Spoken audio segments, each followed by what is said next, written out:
Hey guys, so it's Brandon Brightside. I just wanted to give you guys a little disclaimer. In this video, I'm going to piss somebody off.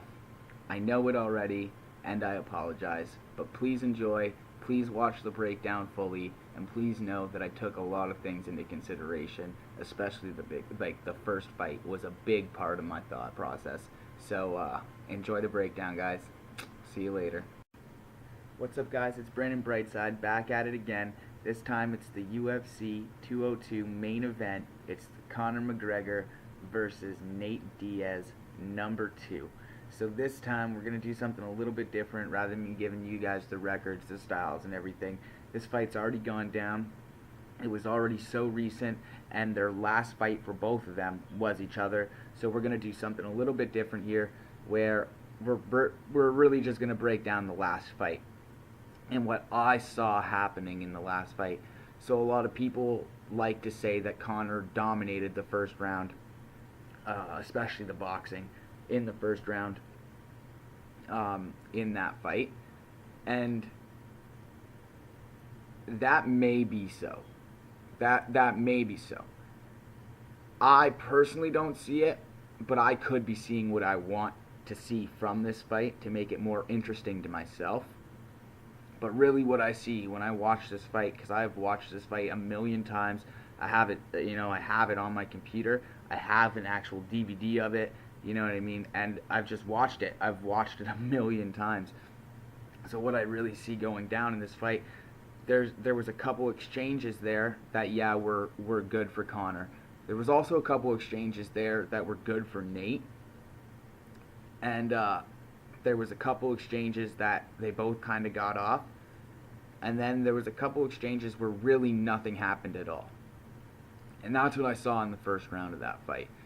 Now, the reason why I say Conor may have actually, yes, beaten Nate in the boxing in the first round, because if you watch a lot of Nate's shots in the first round are the slap.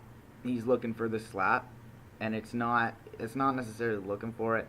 He's kind of letting Conor get confident. He's letting Conor kind of step in a bit, be aggressive, and then he would hit him with the slap on the way out.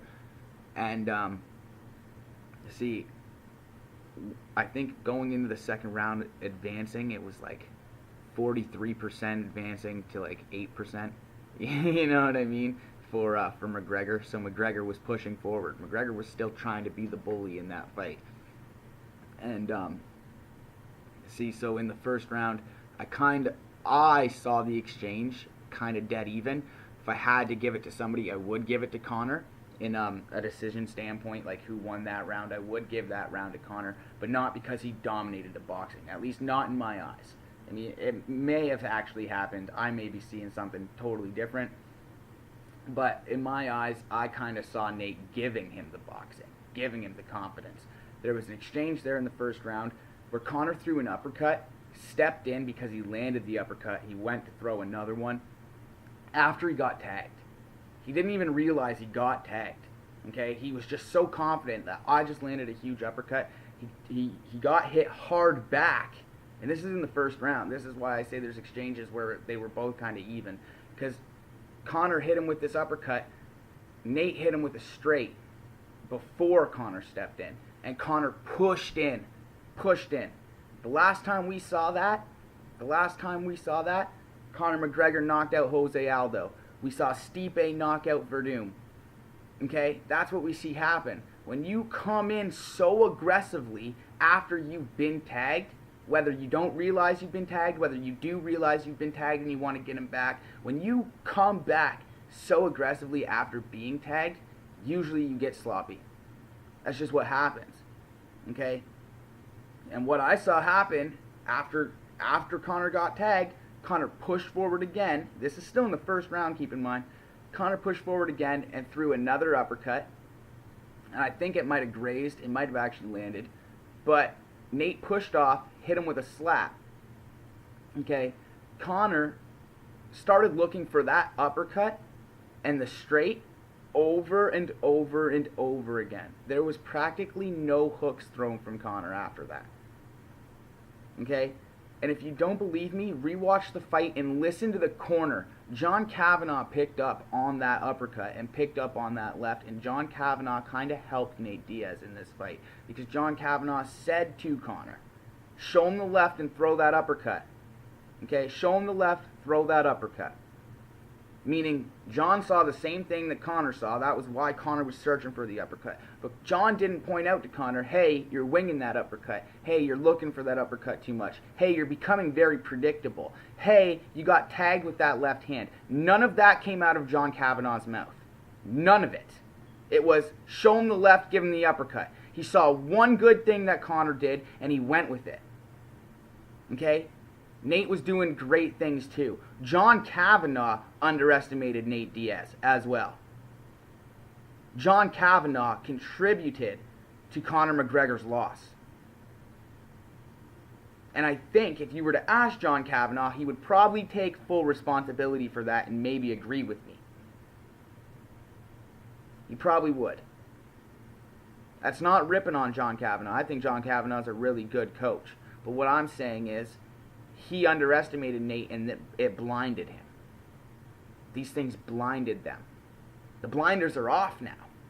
They know what's going on now. Conor's felt it and John has seen it. Okay? So they know the blinders are off. That's one check mark for Conor in this fight. The blinders are off. There's no more of that, there's no more of that bravado. There's no more of that bullshit. Conor will play that because that's what's selling this fight.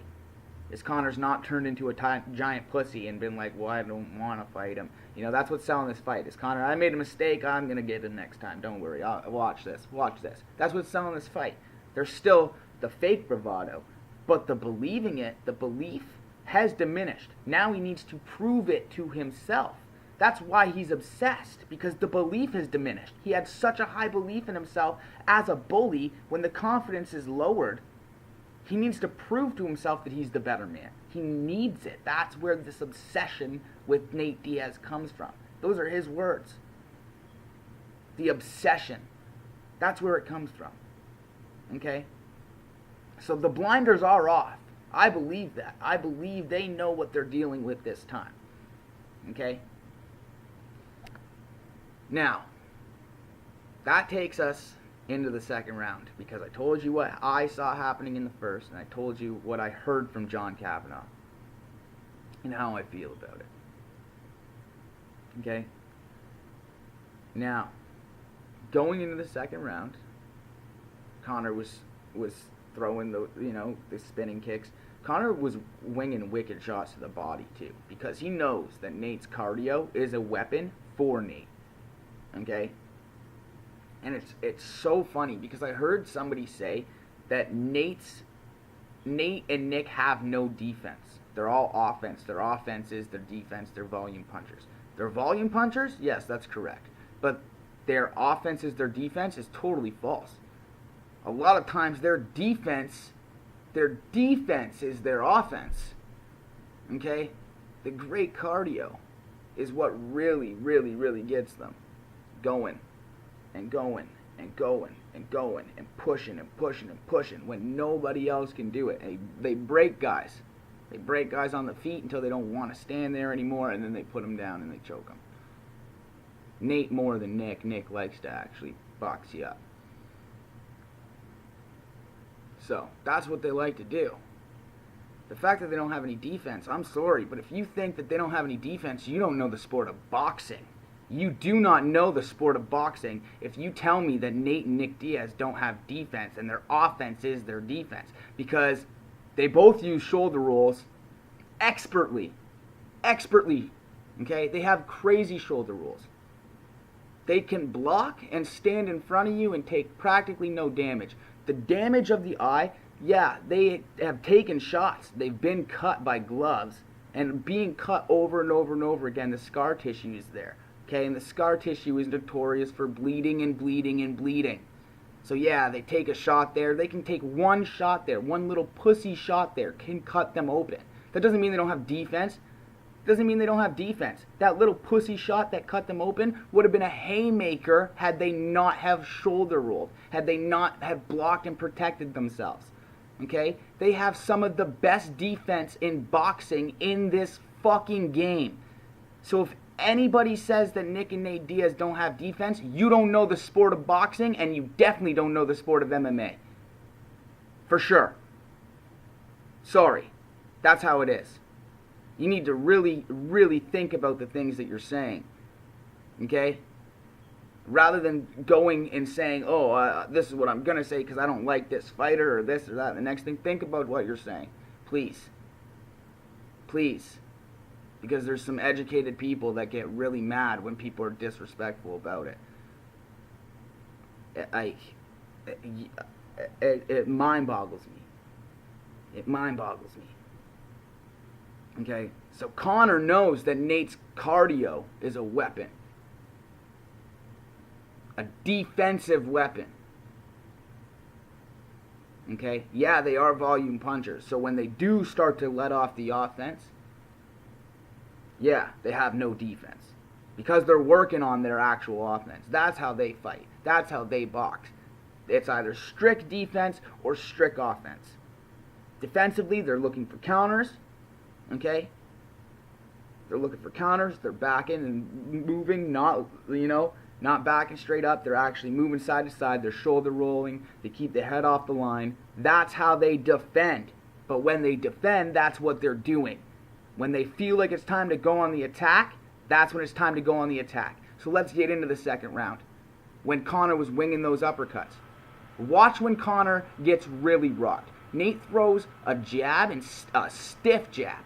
A stiff jab. Conor gets pissed off and starts doing the same thing. I'm going to push forward. I'm going to tag him back. Conor drops his arm to look for the uppercut, and Nate goes 1-2. 1-2. That's all it is. And Conor is rocked. Rocked. Bottom line, rocked. So let's rewind. How did Nate land that 1-2? How did it happen? His great defense. He was standing there gauging Conor, letting Conor push forward, timing Conor, seeing what Conor was comfortable with throwing. And when Nate realized, man, he's throwing a lot of these uppercuts, because Nate realized it earlier in the fight, he timed one of the uppercuts, he timed the lunge, and he grabbed onto Conor, pushed him up against the fence, and started punching him. Rewatch the fight. I have this whole fight playing in my head. Every punch, every spinning wheel kick, everything playing in my head. Conor is standing after the jab. He drops the arm because he's going to throw that uppercut, and it's bang, bang, and that's when you get that crazy Conor look like, oh fuck, I just got hit. Nate recognized he drops the shoulder. Why? Because he's dropped that shoulder 100 times in this fight.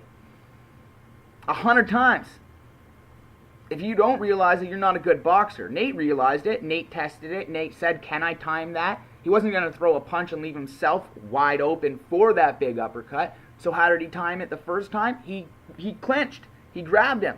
He tried to wrestle him. That's what happened. Rewatch the fight. Please. And rewatch the fight with this filter, and you'll realize this fight was a lot closer than people thought it was in the first round. Nate is a hell of a lot smarter than people give him credit for, even now. Okay? And if you rewatch this fight in this filter, the Brandon filter, with the context I've given you, you'll realize Conor really, really, really only looks for that straight and that uppercut. And Nate clicked into it right away. Probably way before the fight. Probably way before the fight even happened. He only throws that straight and that uppercut. So when you're talking about boxing, that's not a good plan with Nate. And Nate knows it. You just took out a plethora of angles. A plethora of punches. You're going to tell Nate Diaz, hey, Nate, come box me. And the only shots I'm really going to try and hit you with are uppercuts and straights. Nate will fight anybody, any day, anywhere, anytime. Especially with that. You're practically putting one hand behind your back and saying, Nate, let's fight. I don't think anybody on the fucking planet wouldn't say, okay, well, let's go. One hand behind your back, what the fuck can you really do? Everybody's gonna think they can do it. A guy that's well trained like Nate Diaz, who boxes every day with world champions, I think he's gonna take that fight every day. I really do. So whether he figured it out before the fight, and that's why he called Conor out, because he knew right away that he's not gonna outbox me, he's not gonna beat me in wrestling, he's not gonna unless, like, Nate could have flat out just known it right from the start. Flat out just right from the start. He could have realized it in the fight. He's only throwing 2 fucking punches. He's only throwing 2 punches. He threw one good hook, and it was to the body. It was to the body. It was Conor's one good hook. So for people to say that Conor dominated that fight up until the point where it happened, you're seeing something totally different. And I get it, it's the blood factor. It is. When you see somebody's face bleeding from a shot, you automatically go, well, look at the damage, man, the other guy's winning. Well, not necessarily. Not necessarily. The way I see it is, if I got hit one time, and it cut my eye open, but then I picked that guy up, and I slammed him down on the ground, and I pounded his fucking face in, but he doesn't have a mark on him, I should have still won that round. I should have still won that round. It doesn't matter how much fucking blood is on my face. It doesn't matter how much I'm fucking bleeding. If I made it out of that round without the doctor stopping that fight, I should have won that round. Right? So, it's the same thing. If I get hit 5, 6, 7 times and I get cut open, okay, and he gets hit 5, 6, 7 times by me, and he doesn't get cut open, okay, but his fucking face is swollen out, are you not going to be more even? You're going to judge that a little bit more evenly. You're going to think about it. Oh, who really did win that? Who was more technical? As a judge, that's what you're going to think. So I get why people think Conor destroyed Nate in that fight. It's the blood factor. The blood makes people think about things in a weird way. It puts a weird filter on things. So I understand it. I get it. But really, when I look at the fight, I see something totally different. Totally different. So that's my breakdown on the first fight. You know, that's what I saw happening.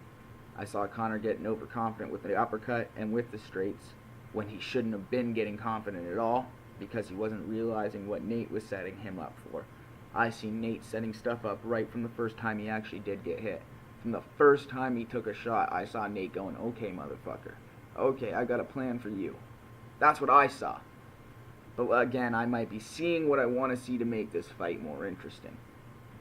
Okay? Because this fight was already a crazy fight. And as an analyst, I'm like, yes, but my mind just goes in weird places. Because I think about 100 different things. And what was he thinking at this time? What was that guy thinking at this time? You know, as a martial artist, I feel those things at certain points in time. So I want to know, is it similar or was it different? You know? So my mind goes in a million different places. So maybe I am imagining these things. But I think if you rewatch this fight with this filter, with this context, you'll see the same thing I'm talking about. I have no doubts you will see it if you look for it. But I think that's what's happening with this Conor domination in the first round. That's personally what I think. So let's get on past the fight, since I've broken it down. Other than the actual finish, you know, the Nate submission. But that, to me, everybody already knows. It was a guy that didn't want to fight anymore. Okay, Conor got rocked. He was starting to gas out because he was rocked. He wasn't gassing out because of, you know, all that. Conor was still pushing forward. Conor was still being aggressive up until the point where he took that mad shot, that big 1-2. Okay, Conor was still pushing forward. That, for the 1-2, is what made his energy start to go down. And if Conor lies to himself about that, then the blinders are getting put back on. I hope to God Conor is not lying to himself about that. And I hope to God Conor is not saying, well, I was really tired. He needs to realize the exact moment he started getting tired. Because you were not tired when you were pushing forward, still throwing fucking spinning wheel kicks and mad fucking shots to the body. You weren't tired. Because if you were, you would have been backing up a bit more. You wouldn't have been as aggressive. You wouldn't have been winging mad shots to the body, throwing all your weight and power into it. Okay? Because you would go, I need to conserve some fucking energy because I'm getting tired. Unless you were overwhelmed. But what were you overwhelmed by if you were dominating? So Conor needs to be honest with himself about that. Conor really does need to be honest with himself about the exact moment that he starts depleting in energy. And that is the 1-2 combination. So, after that, his energy starts to deplete, you know. Nate goes down. They go down, or Conor shoots, you know, Nate sprawls. I think he looks for a guillotine or something. And then he grabs the arm, lets go of the armbar right away, goes in the mount, gives him a couple shots. Conor spins his back, you know. Nate locks in, or sinks up the triangle, puts it in the position, or the triangle, the rear naked, puts it in position, you know.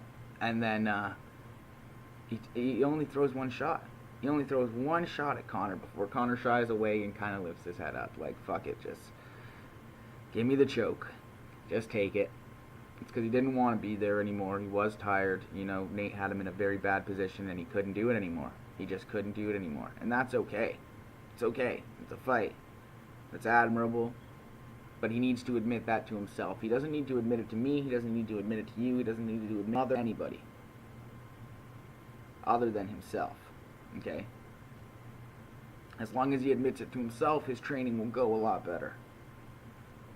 Okay? He doesn't even need to admit it to John Kavanagh. As long as he admits it to himself, his training will go a lot better. This fight will go a lot better for him. Okay? As long as he admits that. Now, let's get into my prediction.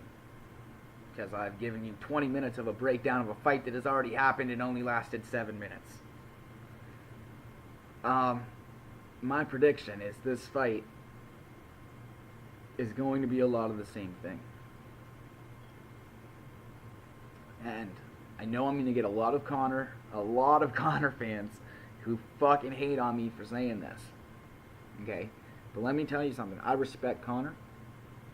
You know, I love this style. I love the aggressiveness. I am a huge fan of Conor. I remember looking at my buddies in a little fucking basement watching UFC fights, okay?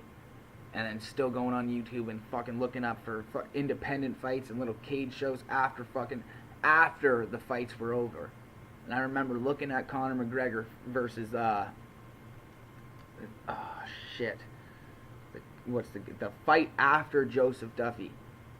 Okay, his first fight after Joseph Duffy. I remember watching that fight on YouTube, looking at my buddy and saying, Wesley, this motherfucker's gonna be in the UFC.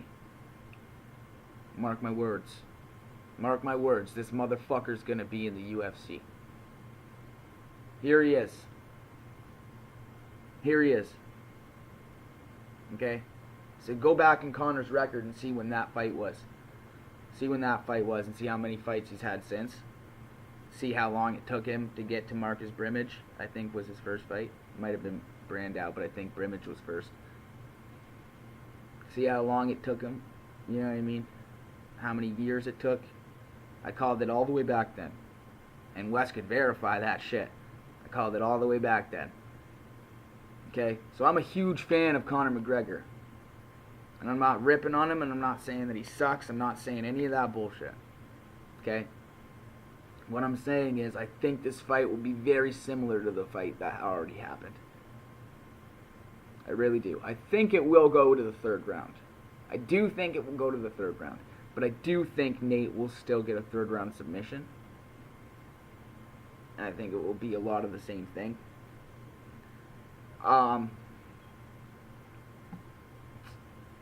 Even if Conor has the blinders off. Even if Conor is honest with himself about when he got rocked. Even if Conor takes Nate more seriously. Even if John Kavanagh gives Conor some better advice. Better advice, in my opinion, you know. That could have been exactly what Conor needed to hear, for all I know. I'm not Conor's coach.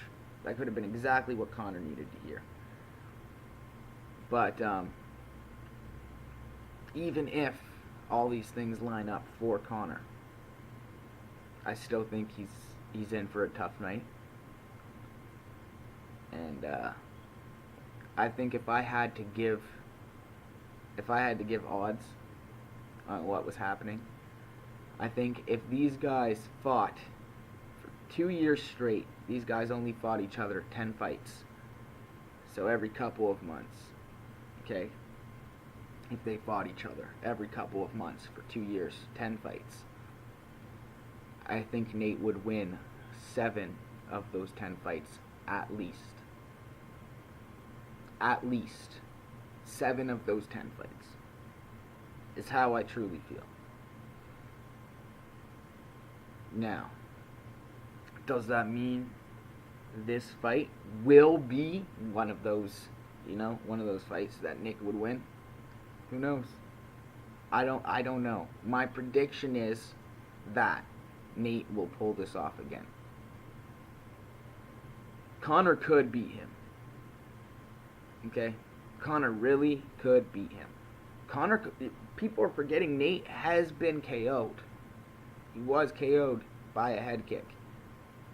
Okay? Josh Thompson, clenching with him, push him off. Bang. A beautiful head kick. It really was. It hurt me to see because I'm a big fan of Nate as well. Beautiful, beautiful head kick. Okay? So people are forgetting it has happened. And it has happened with kicks. So Conor whips one of those wheel kicks and just barely,